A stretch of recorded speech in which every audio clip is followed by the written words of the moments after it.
नमस्कार, सिद्धीज किचनमध्ये आज आपण अगदी हॉटेलमध्ये किंवा ढाब्यावर मिळतं तसं एकदम रिच फ्लेवर असलेलं मटर पनीर कसं बनवायचं ते बघणार आहोत। त्याचसोबत इथे आपण काजूची पेस्ट किंवा फ्रेश क्रीम न वापरता हे मटर पनीर बनवतोय।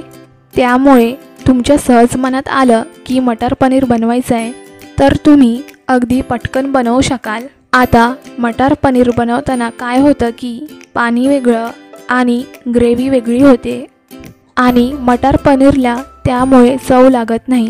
तर असं होऊ नये म्हणून मी एक स्पेशल स्टेप सांगितली आहे, ती नक्की फॉलो करा। तर चला मग रेसिपीला सुरुवात करूयात। मटर पनीर बनवण्यासाठी इथे मी अर्धा किलो पनीर घेतलाय आणि पनीरचे हे बघा असे मोठेच पण चौकोनी तुकडे करून घेतलेत। मटर पनीरमध्ये पनीर कधीच हे असं लांब लांब कापायचं नाही। जर पनीर तुम्ही लांब कापलत तर भाजीमध्ये हलवताना ते तुटू शकतं। आणि अर्धा किलो पनीरसाठी मी इथे 400 ग्रॅम मटार घेतले आणि इथे ताजं मटार घेतलेलं आहे।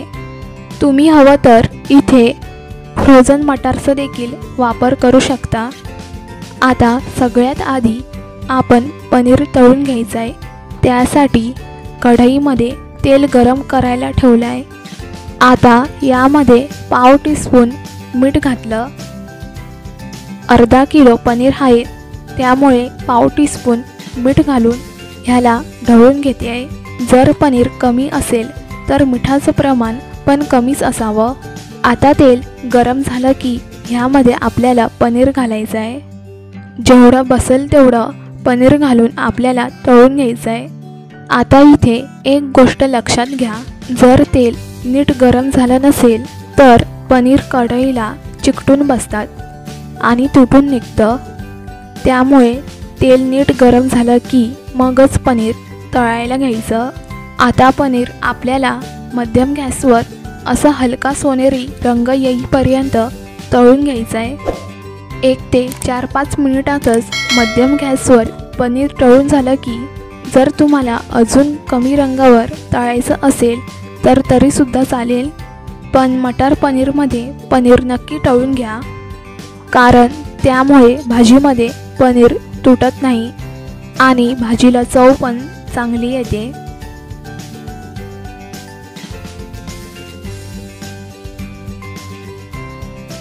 आता उरलेले पनीरसुद्धा आपण ह्या तेलामध्ये तळून घेऊयात। तुम्हाला हवं तर तुम्ही इथे शॅलो फ्राय करू शकता।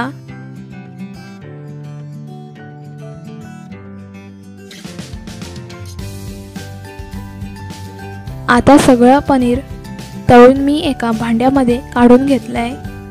आता आपण बाकीची तयारी करू।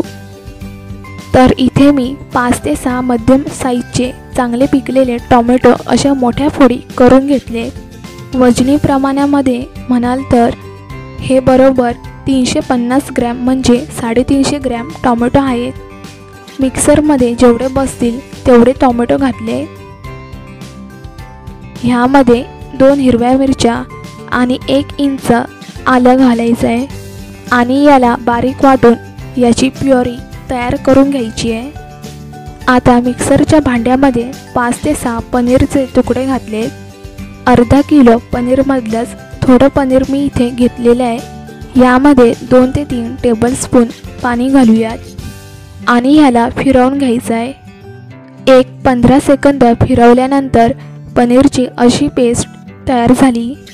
जर तुम्हाला काजू पेस्ट किंवा फ्रेश क्रीम वापरायची नसेल तर याने सुद्धा भाजीला खूप मस्त रिचनेस येतो। आता लगेच आपण भाजी बनवायला घेऊ। त्यासाठी कढईमध्ये 5 ते 6 टेबलस्पून तेल घेतलं आहे। वजनी प्रमाणात म्हणाल तर 60 ते 70 ग्रॅम तेल आहे। पनीर तळून राहिलेलंच तेल इथे मी वापरते। तेल गरम झालं की 1 चमचा जिरा घालून ते मिनिटभर मंद आचेवर परतून घेऊ आणि मग यामध्ये घालायचा आहे एकदम बारीक चिरून घेतलेला कांदा मी एकदम बारीक चिरून घेतलाय। हवं तर तुम्ही इथे किसून वापरू शकता, पण मिक्सरमधून काढू नका, नाहीतर मग ग्रेव्हीला रवाळ टेक्स्चर येणार नाही. कांदा आपल्याला 5 ते 6 मिनिटं हलकं गुलाबी रंग येईपर्यंत परतून घ्यायचा आहे. कांदा परतून झाला की याच्यामध्ये आपण 2 टीस्पून आलं आणि लसणाची पेस्ट घालूयात आणि आलं लसूण पेस्टसुद्धा कांद्यासोबतच 2 मिनिटं मंद आचेवर परतून घेऊ.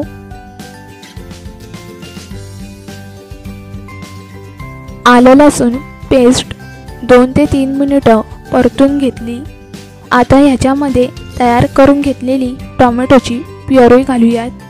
त्याचसोबत अर्धा टीस्पून मीठ घालून म्हणजे टोमॅटो पटकन शिजला जातो. त्याला आता मिसळून घ्यायचा आहे. आता हा टोमॅटो आपल्याला त्याचा आंबटपणा जाईपर्यंत त्याला चांगलं तेल सुटेपर्यंत शिजवून घ्यायचं आहे. त्यासाठी गॅस कमी करून याच्यावर झाकण ठेवून याला 4 ते 10 मिनिटं शिजवून द्यायचं आहे. फक्त 2-2 मिनिटांनी मध्ये ढवळत राहायचं म्हणजे टोमॅटो खाली करपणार नाही.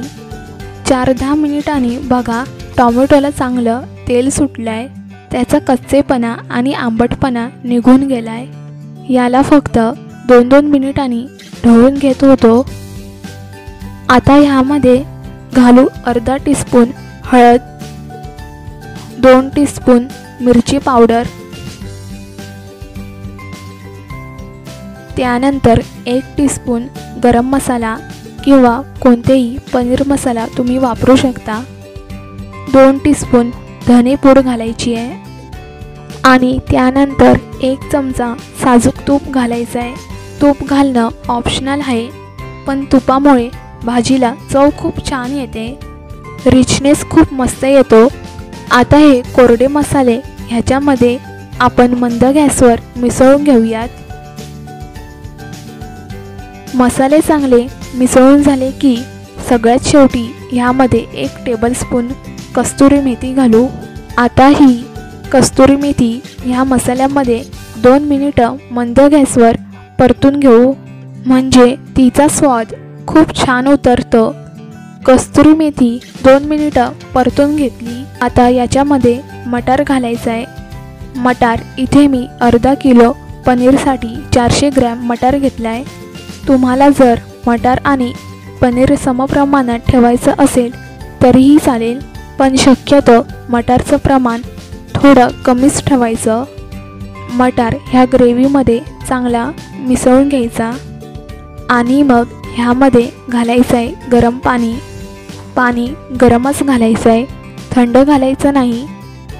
तर सगळं पाणी एका वेळी न घालता मी सुरुवातीला फक्त अर्धा ते पाऊण ग्लास पाणी घातलं. पाणी घालून मिसळून घेऊयात.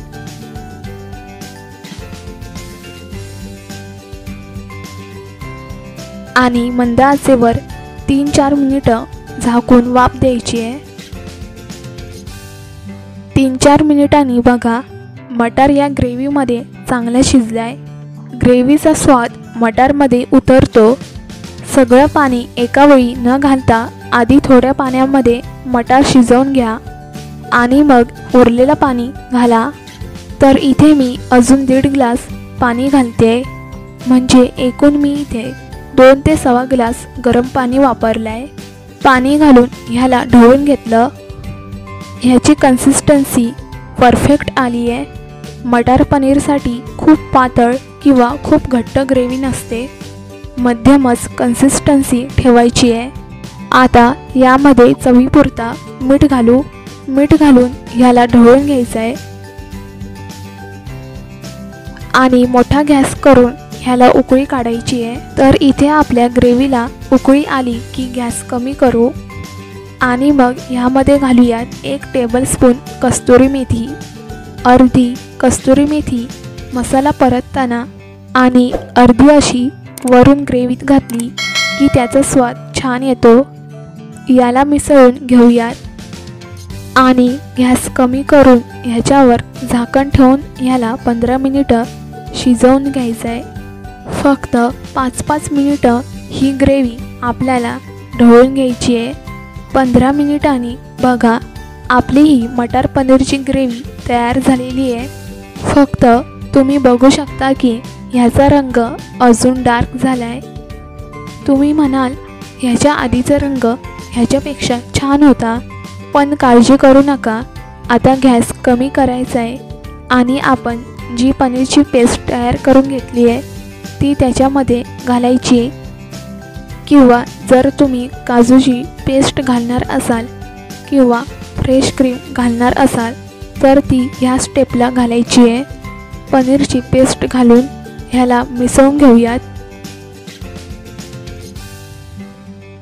आणि मग ह्यामध्ये घालूयात 1 टीस्पून गरम मसाला पावडर. तर कस्तुरी मेथीसारखंच गरम मसाला पावडर मसाला परतताना अर्धा घातला की चव छान येते. त्यानंतर लगेच तळून घेतलेले पनीरचे तुकडे घालायचे आणि याला हलक्या हाताने या ग्रेव्हीमध्ये मिसळून घ्यायचं आहे. पनीर मिसळून घेत असताना खूप जास्त ढवळायचं नाही, म्हणजे मग पनीर तुटणार नाही. त्यानंतर याच्यामध्ये पळी अशी आडवी लावायची आणि अर्धवट झाकण ठेवून ह्याला 4 ते 5 मिनिटं मंद गॅसवर वाफ द्यायची. जर तुम्ही संपूर्ण झाकण ठेवलं तर तितकं छान तेल सुटणार नाही. 4-5 मिनिटांनी बघा आपल्या ग्रेव्हीला किती मस्त तेल सुटलेलं आहे आणि रंग पण आता खुलून आलेला आहे. तुम्हाला दिसतोय आपली ही मटर पनीरची भाजी तयार झालेली आहे. आणि सगळ्यात शेवटी ह्यामध्ये 2-3 चमचे साजूक तूप घालून घ्यायचं, म्हणजे भाजी अगदी तुपामध्ये केल्याची चव येते. तूप घातलं की फक्त 1 मिनिट ह्याच्यावर झाकण ठेवून मंद गॅसवर ठेवायचं आहे. 1 मिनिटांनी या तुपाचं स्वाद या ग्रेव्हीमध्ये उतरलाय.